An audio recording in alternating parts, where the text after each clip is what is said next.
నది పరివాహక ప్రాంతానికి వరద భారీ ఎత్తున వస్తూ ఉంది. ఈ నేపథ్యంలో చూసుకుంటే ప్రస్తుతం మనం ప్రకాశం బ్యారేజీ దగ్గర ఉన్నాము. ఈరోజు మధ్యాహ్నానికి మొదటి ప్రమాద హెచ్చరిక కూడా జారీ చేసే అవకాశం ఉంది.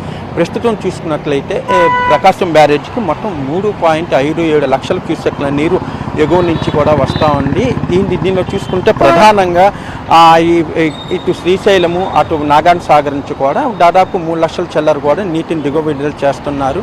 ప్రస్తుతం ప్రకాశం బ్యారేజీ వద్ద 11.3 అడుగుల మేర నీటిని నిల్వ చేస్తూ మిగతాది ఎగువ నుంచి వస్తున్న ప్రతి నీటిని కూడా దిగువకు విడుదల చేస్తున్నారు. ఈ నేపథ్యంలో లంక ప్రాంతం ఏదైతే ఉన్నాయో అవనిగడ్డ అటువంటి ప్రాంతాలు లంక ప్రాంతాలు వాటందరినీ కూడా ఇప్పటికే అప్రమత్తం చేశారు. ఏదైతే కృష్ణానది పరివాహక ప్రాంతం ఉందో వాళ్ళందరికీ కూడా ఇప్పటికే హెచ్చరికలు జారీ చేశారు.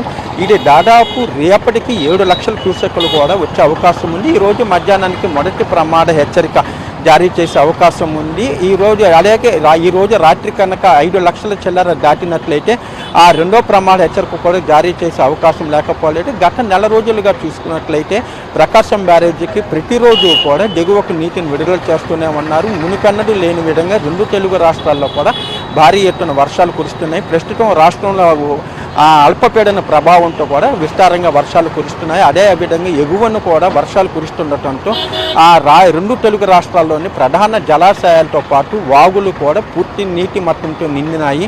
ఇటు శ్రీశైలం నాగార్జున సాగర్తో పాటు కృష్ణానది పరివాహక ప్రాంతాల్లో కూడా భారీ ఎత్తున వరద నీరు వచ్చి చేరుతోంది. ఈ నేపథ్యంలోనే ముఖ్యంగా ఎన్టీఆర్ అలాగే కృష్ణా జిల్లా 2 జిల్లాల కలెక్టర్లు కూడా ఎప్పటికప్పుడు కూడా పరిస్థితిని అంచనా వేస్తున్నారు. ఇప్పటికే ఎన్టీఆర్ జిల్లా కలెక్టరేట్లో టోల్ ఫ్రీ నంబర్ను అలాగే కంట్రోల్ రూమ్ను కూడా ఏర్పాటు చేశారు. ముఖ్యంగా లోతట్టు ప్రాంత ప్రజలకు ఎప్పటికప్పుడు కూడా సమాచారం ఇస్తున్నారు.